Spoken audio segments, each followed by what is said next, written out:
Selamat berjumpa kembali dalam layanan audio Sahabat Seperjalanan. Hari ini adalah hari Selasa 5 November 2024. Tema renungan saat teduh kita dengan judul Rukun atau Pecah Belah. Firman Tuhan terambil dalam 1 Korintus pasal yang pertama ayat yang ke-10. Tetapi aku menasehatkan kamu saudara-saudara demi nama Tuhan kita Yesus Kristus, supaya kamu seia sekata dan jangan ada perpecahan di antara kamu, tetapi sebaliknya supaya kamu erat bersatu dan sehati sepikir. Mari kita berdoa. Bapa yang di dalam surga, kami percaya apa yang diajarkan oleh kebenaran firman Allah tatkala kami melakukannya, maka ada berkat dan kebaikan Allah yang terjadi berlimpah-limpah dalam hidup kami. Dalam nama Tuhan Yesus kami berdoa, amin. Shalom sahabat seperjalanan yang dikasihi Tuhan. Kalau kita ditanya tentang apa itu cita-cita kepada anak-anak, lalu apa harapan dan mimpi kita kepada setiap kita yang mendengarkannya di usia kita, maka ada banyak cita-cita. Mungkin bagi para lansia bercita-cita supaya dia sehat karena dia punya sakit yang berkepanjangan sekian lama. Mungkin buat anak-anak muda yang baru selesai kemudian kuliah dan selesai studi, dia berpikir bagaimana supaya mendapatkan pekerjaan, karena sekarang mencari pekerjaan jauh lebih sulit. Dan itu luar biasa, menunggu kadang 2 bulan, 3 bulan, ada yang sampai 1 tahun tetap belum mendapatkan pekerjaan. Itu mimpi dan cita-cita. Buat anak-anak juga tentu punya mimpi dan cita-cita yang masih polos, yang belum ada ketakutan, kekhawatiran tentang masa dewasa, namun dia punya cita-cita. Tetapi adakah di antara kita yang bercita-cita di dalam relasi manusia, yaitu saya bercita-cita dimanapun aku berada, aku adalah pribadi yang membawa kerukunan dan bukan pecah belah kepada lingkungan yang ada di sekitar saya. Itu mungkin persahabatan, mungkin dalam keluarga, mungkin di sekolah, mungkin di tempat kerja, di tengah-tengah masyarakat, ataupun di tempat-tempat manapun. Apa yang firman Tuhan katakan? Tetapi aku menasihatkan kamu supaya saudara-saudara demi nama Tuhan kita Yesus Kristus, supaya kamu seia sekata dan jangan ada perpecahan di antara kamu, tetapi sebaliknya supaya kamu erat bersatu dan sehati sepikir. Mengapa dikatakan kerukunan itu sesuatu yang sangat sulit? Karena kita tahu dengan jelas, bahkan di dalam jemaat di Korintus mereka sudah mendengar firman Allah, mereka sudah diajar oleh Paulus tentang pengajaran-pengajaran yang diberitakan oleh Paulus di dalam Kristus Yesus, diberitakan tentang kerajaan Allah yang memberikan penyelamatan. Tapi kemudian firman Tuhan berkata supaya kita tidak hanya diselamatkan tetapi bertumbuh. Ayat-ayat yang berikut, apa perpecahan yang terjadi? Sebab saudara-saudara, aku telah diberitahukan orang-orang dari keluarga Chloe dan kamu bahwa ada perselisihan di antara kamu. Ada yang kamu berkata, aku dari golongan Paulus, aku dari golongan Apolos, aku dari golongan Kefas. Ada yang juga mengatakan, aku dari golongan Kristus.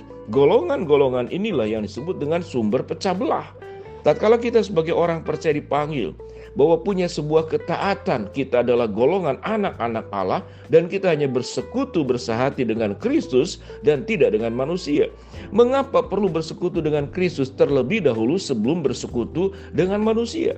Karena sewaktu bersekutu dengan Kristus, kita akan hidup dalam kebenaran, kita akan hidup dalam kekudusan, dan kita akan hidup di dalam jalan yang tepat.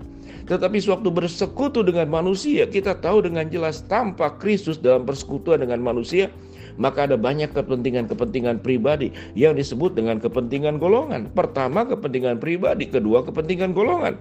Mengapa kita suka masuk kepada golongan tertentu?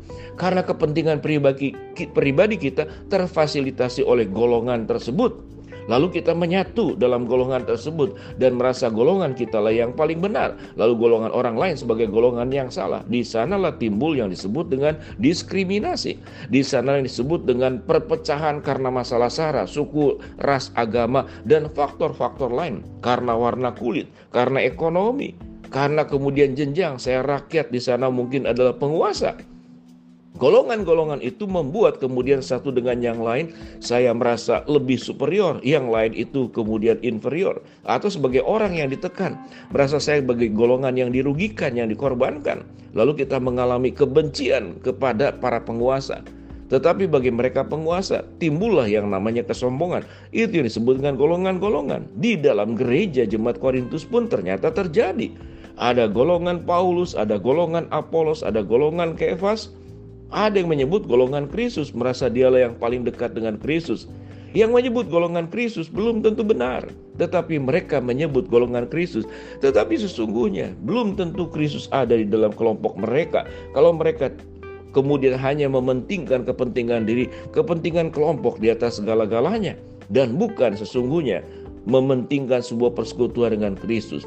Seseorang yang bersekutu dengan Kristus, rukun dengan Kristus, rukun dengan firman Allah, maka yang namanya rukun, dia ingin sering bertemu, ingin sering bercakap-cakap, ingin sering berkomunikasi. Orang yang tekun di dalam berkomunikasi dengan Allah, dengan firman-Nya, bersekutu dengan firman-Nya, memberi waktu yang banyak, maka akan terjadi sebuah perubahan hidup yang membuat dia akan rukun dengan siapapun juga.